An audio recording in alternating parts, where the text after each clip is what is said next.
कि पूरी चुनाव की जो चुनाव का तंत्र है उसके साथ मिलकर बिहार के इन चुनावों में 17 नए इनिशिएटिव्स लिए जा रहे हैं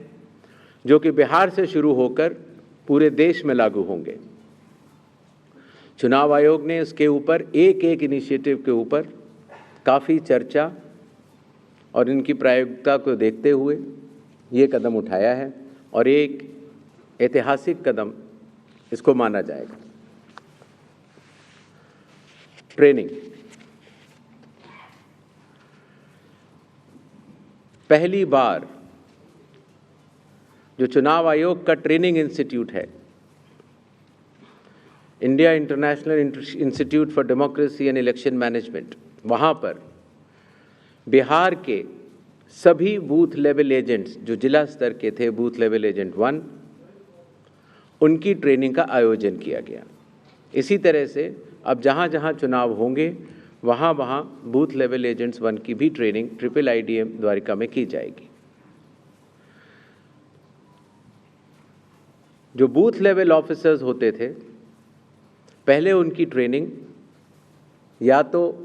विधानसभा स्तर पर हो जाती थी या कई बार जिला स्तर पर। तो इस बार हर विधानसभा क्षेत्र के 4 से 5 BLOs को IIIDM में बुलाया गया और उनको चुनावी प्रक्रिया के बारे में अवगत कराया गया, जिससे कि हमें अब जो चुनावी तंत्र है, जो ज़मीनी स्तर का चुनावी तंत्र है, उसमें बहुत ही ज़्यादा बदलाव देखने को मिला। साधारण तौर से पुलिस ऑफिसर्स की ट्रेनिंग भी जिला स्तर पर या राज्य स्तर पर होती थी, लेकिन चूंकि लॉ एंड ऑर्डर एक सेंसिटिव सब्जेक्ट है और ख़ास तौर से जब CAPF जाती हैं तो जिला पुलिस प्रशासन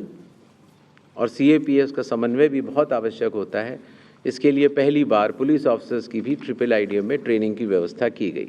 ये तीनों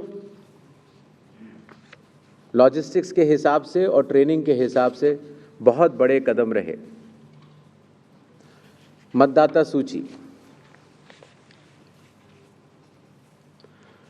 लगभग 22 वर्षों के बाद बिहार में मतदाता सूची के शुद्धिकरण का कार्य सफलतापूर्वक 30 सितंबर को संपन्न हुआ। लगभग सभी राजनीतिक दलों ने ये मांग की थी कि मतदाता सूची में काफ़ी त्रुटियां हैं और इसको मद्देनज़र रखते हुए ये कदम उठाया गया। हालांकि सोशल मीडिया पर इसके बारे में कुछ बढ़ चढ़ कर कहा गया, लेकिन सत्यता ये है कि आज की तारीख में बिहार के 243 इलेक्टोरल रजिस्ट्रेशन ऑफिसर्स ने 90,000 बूथ लेवल ऑफिसर्स के साथ जो BLOs का था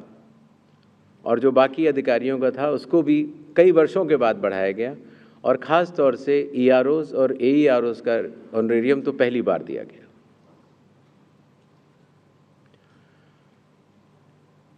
जिन मतदाताओं के नाम सूची में नए जुड़े हैं या जिन मतदाताओं की एंट्रीज़ में कोई चेंज है, जैसे पता बदल गया, तो ऐसे मतदाताओं को नए वोटर कार्ड दिए जाने हैं।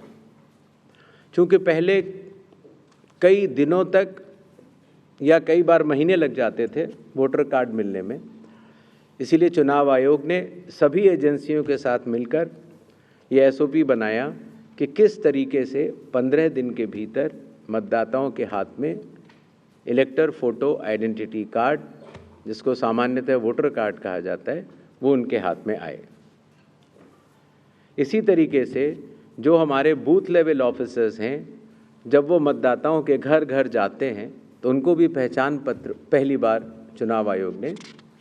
डिज़ाइन भी किया और उनको दिया भी। कंडक्ट ऑफ इलेक्शंस जो आने वाला है,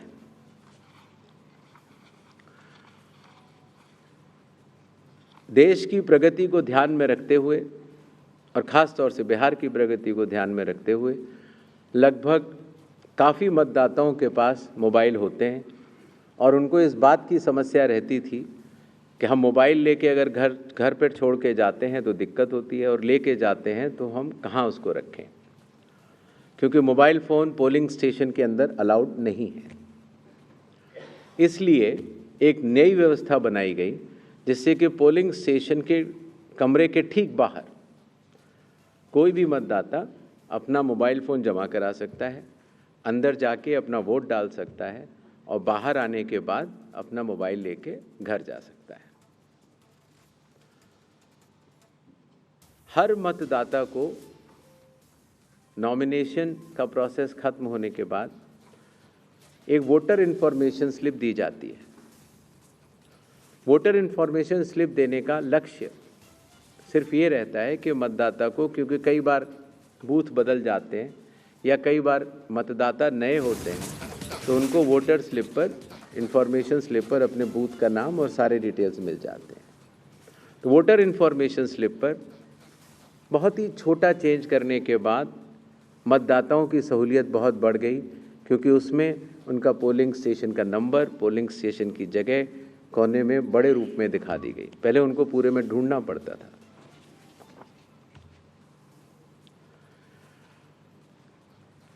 चुनाव आयोग की लगभग विगत कई वर्षों से एक एक करके ऐप्स बनती चली गई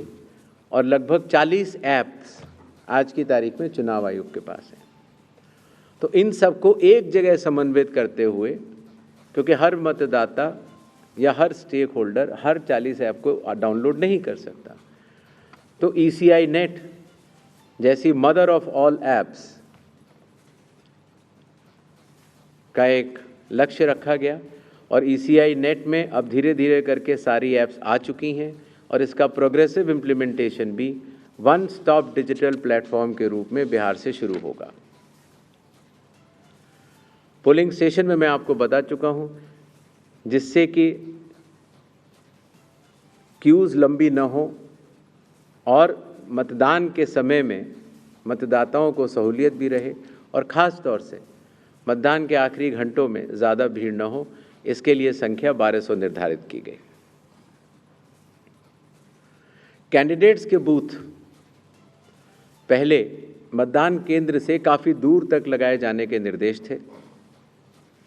जिससे कि कैंडिडेट्स को भी और मतदाताओं को भी काफ़ी असहूलियत होती थी। और इसीलिए जो पॉलिटिकल पार्टीज़ के संग ज़मीनी स्तर पर EROs की मीटिंग हुई, DMs की मीटिंग हुई, CEOs की मीटिंग हुई, उनसे मिले सुझावों के अनुरूप लोक प्रतिनिधित्व कानून के अनुरूप 100 मीटर की दूरी तक हर कैंडिडेट अगर चाहे तो अपने बूथ्स लगा सकता है। चुनावी प्रक्रिया पारदर्शी हो, उसकी पूर्ण निगरानी हो, ERO भी उसको देख पाएँ और कोई भी अगर गलती पाए जाए तो उसके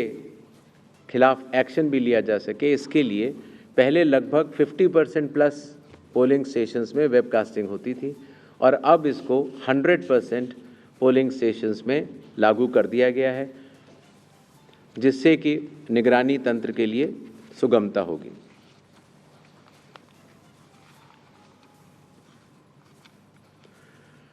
कई बार प्रत्याशियों ने ये शिकायत की थी कि जो हमारी फ़ोटो होती है वो चूँकि ब्लैक एंड वाइट में आती है और जमा तो कलर्ड करते हैं तो वो पहचान में नहीं आती और काफ़ी हतोत्साहित उनको होना पड़ता है जब वो EVM में उनकी फ़ोटो अच्छी नहीं आती है। तो छोटा सा कदम, लेकिन इसमें फिर चुनाव आयोग ने निर्णय लिया कि एक तो फ़ोटो कलर्ड लगाई जाएगी और साथ ही साथ जो सीरियल नंबर होता है उसका फ़ॉन्ट भी बड़ा किया जाएगा, जिससे कि प्रत्याशियों की पहचान भी आसानी से हो जाए और मतदाताओं को सुविधा भी हो। काउंटिंग, कई बार